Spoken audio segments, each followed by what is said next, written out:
শশা বাগানে প্রচুর ঘাস হয়েছে। এই ঘাসগুলো শশা গাছের সত্ত্ব খেয়ে নেবে।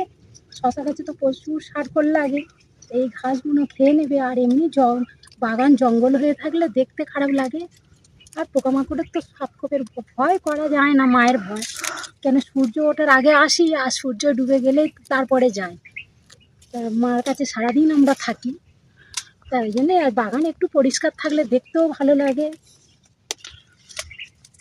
আমি সকাল থেকে সন্ধ্যা অবধি রান্নার ফাঁকে বাগানে কাজকর্ম করি, এই বন্ধুদের আপনাদের সঙ্গে শেয়ারও করছি।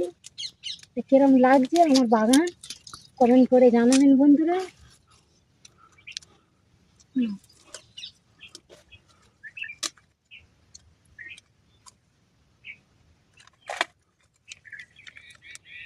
শশার দানা গাছ এখানে মরে গেছে, যেখানে যেখানে গাছ মরে গেছে সেখানে সেখানে আবার শশার দানা দিয়ে দেবো।